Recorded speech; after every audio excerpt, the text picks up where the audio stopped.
오막폰 디테일이 너무 별로야, 이놈에 대해서는 완벽히 빠삭하다고 할 수 있죠. 반갑습니다. 장비병 환자 여러분, 장비병 환자 장병환입니다. 오늘은 새로 구입한 제품은 아니고 오막포를 3년 동안 20만 건 넘게 쓰면서 느꼈던 장점과 단점에 대해서 한번 리뷰를 해보도록 합니다. 이거를 3년 전에 330만 원 주고 구입을 했던 것 같아요. 이게 2016년도 출시였는데 제가 2017년도 말에 샀거든요. 첫 컷부터 지금까지 셔터 카운터가 약 20만 컷이 넘었습니다. 지금은 거의 안 보고도 컨트롤이 가능한 수준이라고 말씀드리고 싶습니다. 이놈에 대해서는 완벽히 빠삭하다고 할 수 있죠. 한번 외관부터 한번 살펴보도록 하겠습니다. 일단 오막3과 전혀 다를 게 없습니다. 근데 한 가지는 오막3보다는 조금 작아요. 약간은 좀 작은 느낌.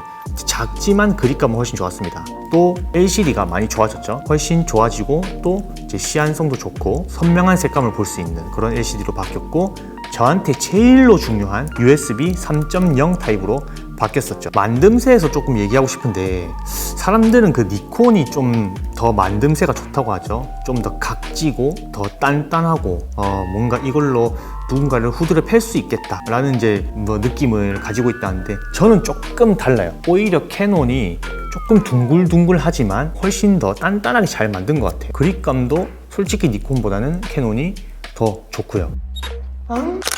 다음은 AF입니다. AF는 DSLR답게 상당히 빠르고, AF에 관해서 진짜 느리다, 아니면은 왜 이렇게 못 잡냐, 이런 거 AF 때문에 스트레스를 받은 적은 거의 없습니다. 한 번씩 렌즈가 목통이 되는 현상은 좀 있었거든요.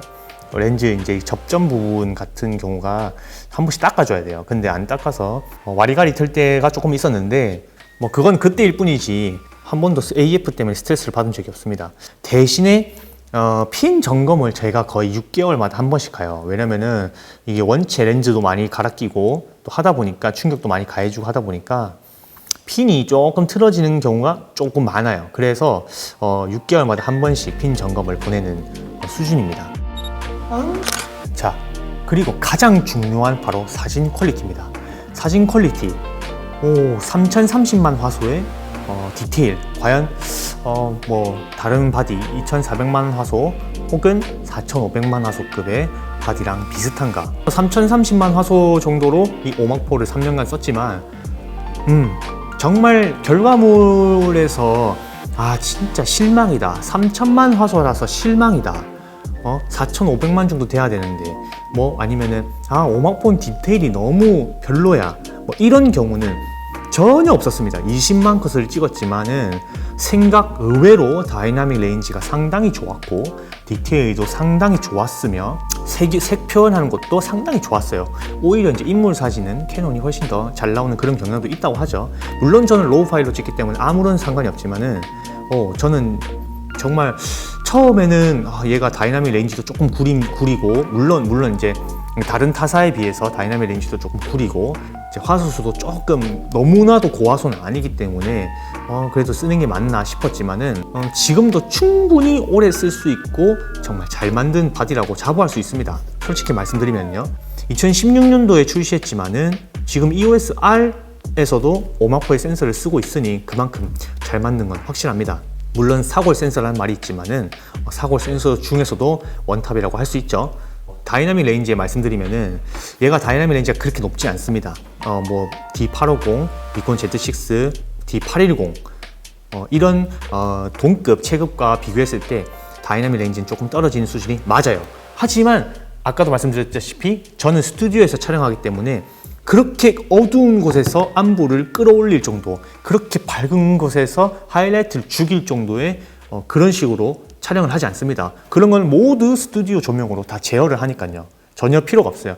조금 나중에 보정할 때 거기서 약간의 보정폭만 하지, 과도하게 노출을 네스탑 언더, 오버스탑으로 찍고 이거를 구반해서 죽이겠다, 이런 건 전혀 없습니다. 그렇기 때문에 저에게는 오히려 다이나믹 레인지가 너무 넓은 것보다는 적당한 이 정도 수준도, 이 오막포 정도 수준도 충분히 현업에서도 다 쓸 수 있겠구나 라고 솔직히 많이 느꼈어요. 써보면서도 괜찮네, 이 정도면 다 두루두루 쓸 수 있겠다, 그 정도였습니다.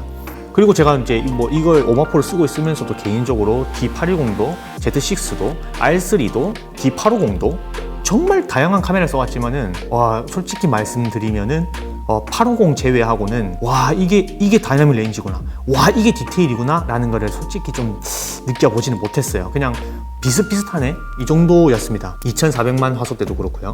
그렇기 때문에 오마포는 지금 2020년 뭐 지금 4500만 화소가 기본 뭐 체급으로 되어 있지만 충분히 3000만 화소 때도 충분합니다.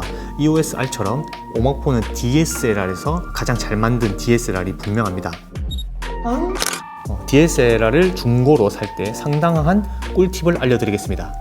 일단은 바디 캡을 열면요, 미러가 셔터를 누르면은 위로 올라가죠. 위로 올라가면서 철커덕 하는 소리가 들릴 겁니다. 여기 보면은 스펀지가 이렇게 있어요. 이게 뭐냐면은 미러가 올라갔을 때 가장자리 부분에 완충 효과를 해주는 그런 스펀지인데, 오래된 DSLR이나 그리고 셔터를 많이 쓴 바디들은 이게 살짝 건드려 보면요, 이렇게 찢어져 있거나 혹은 스펀지가 붙어 있는 접착제 부분이 헐렁헐렁해요. 정말 헐렁헐렁해요. 오막3의 같은 경우는 이 스펀지가 흔히 볼 수 있는 약간 별로 두껍지도 않고 그냥 구멍이 성성 나 있는 좀 내구성이 약한 스펀지였어요. 근데 OD 마크4의 스펀지는 되게 압축되어서 잘 찢어지지 않게끔 보이는 이 되게, 그러니까 스펀지가 좀 압축되어 있는 스펀지라고 하죠.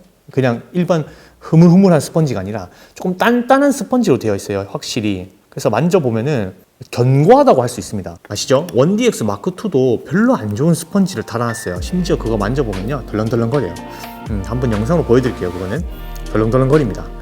그만큼 OD 마크4는 정말 잘 만들었다 라고 볼 수 있습니다. 네, 여기까지 제가 3년 동안 20만 컷을 찍어 오면서 느꼈던 OD 마크4의 느낌이었습니다.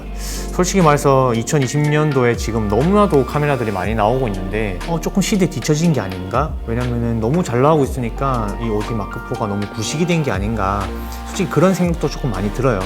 하지만 아직까지는 충분히 현역인 바디이고 앞으로도 조금 1, 2년 정도는 오래오래 쓸 수 있을 것 같습니다.